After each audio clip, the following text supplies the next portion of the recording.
स्वागत है आप सभी का आज के इस नए एपिसोड में। आज के इस वीडियो में हम बात करेंगे कुछ ऐसे सवालों के बारे में जो अब तक अनसुलझा है। उससे पहले अगर आप इस चैनल पर पहली बार आए हैं तो इसे सब्सक्राइब कर नोटिफिकेशन बेल को भी ऑन कर लें ताकि आप इस तरह के वीडियोस को देख सकें सबसे पहले। तो चलिए बिना समय नष्ट किए शुरू करते हैं आज के इस नए एपिसोड को। बिग बैंग आखिर क्यों हुआ था? दोस्तों, आज हम ब्रह्मांड के जिस रूप को देख रहे हैं यह हमेशा से ऐसा नहीं था। आज से 13.8 अरब साल पहले संपूर्ण यूनिवर्स एक छोटे से बिंदु में समाया हुआ था जिसे सिंगुलैरिटी भी कहते हैं। फिर किन्हीं कारणों से इस बिंदु में विस्तार होना शुरू हुआ और ब्रह्मांड उस रूप में पहुंच गया जिस रूप में आज यह हमारे बीच मौजूद है और यह लगातार फैलता जा रहा है। दोस्तों, यहाँ सबसे बड़ा प्रश्न यह है कि आखिर वे कौन से कारण थे जिसने बिग बैंग को होने में मदद की? आखिर किस वजह से सिंगुलैरिटी का विस्तार होना शुरू हुआ? यह अब भी एक अनसुलझा पहेली है। दोस्तों, क्या बिग बैंग को अंजाम देने के पीछे ईश्वर का हाथ था? आपका क्या मानना है इस विषय में? हमें ज़रूर बताएं। सभी एंटी मैटर कहाँ चले गए? जब बिग बैंग हुआ था उस समय मैटर और एंटी मैटर का निर्माण बिल्कुल ही समान मात्रा में हुआ था, लेकिन आखिर ऐसा क्या हो गया कि आज हमारे बीच सिर्फ मैटर ही मौजूद है और एंटी मैटर का दूर दूर तक कोई अता पता नहीं। क्या बिग बैंग से कोई ऐसा भी यूनिवर्स बना होगा जो पूरी तरह एंटी मैटर का बना हो?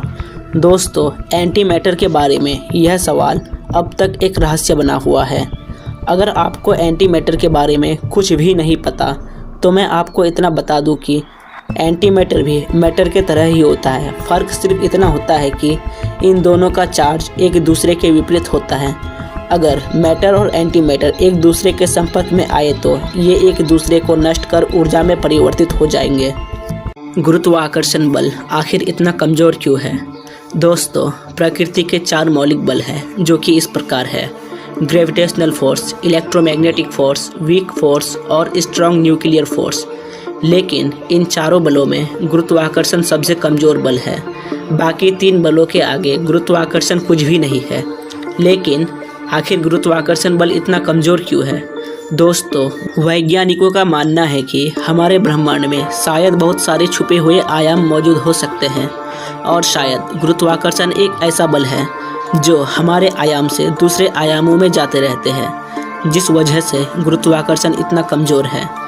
कारण चाहे जो भी हो, लेकिन हमें अब तक यह नहीं पता है कि गुरुत्वाकर्षण बल आखिर इतना कमज़ोर क्यों है।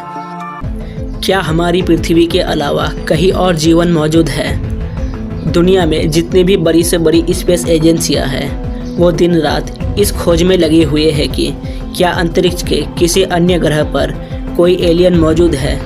लेकिन इतनी मेहनत के बावजूद भी वैज्ञानिकों के हाथ अब तक ऐसे कोई सबूत नहीं लगे हैं जिससे यह सिद्ध हो सके कि धरती के बाहर भी जीवन मौजूद है। हालांकि आपको इंटरनेट पर ऐसे कई वीडियोस मिल जाएंगे जिसमें यह दावा किया जाता है कि कई लोगों ने एलियंस के विमानों को उड़ते हुए देखा है, लेकिन पक्के तौर पर ऐसे कोई सबूत नहीं मिले हैं जो यह सिद्ध कर सके कि एलियंस वाकई मौजूद है। जीवन की उत्पत्ति आखिर कैसे हुई? कई बड़े सवालों की तरह यह भी एक बड़ा सवाल है कि आखिर धरती पर जीवन की उत्पत्ति कैसे हुई। हालांकि पेंसपेर्मिया हाइपोथेसिस की माने तो जीवन किसी दूसरे ग्रह से धरती पर आए हैं, लेकिन विडंबना की बात तो यह है कि अभी तक हमें यह नहीं पता कि दूसरे ग्रह पर जीवन मौजूद है भी या नहीं। ऐसे में जीवन दूसरे ग्रह से कैसे आ सकता है?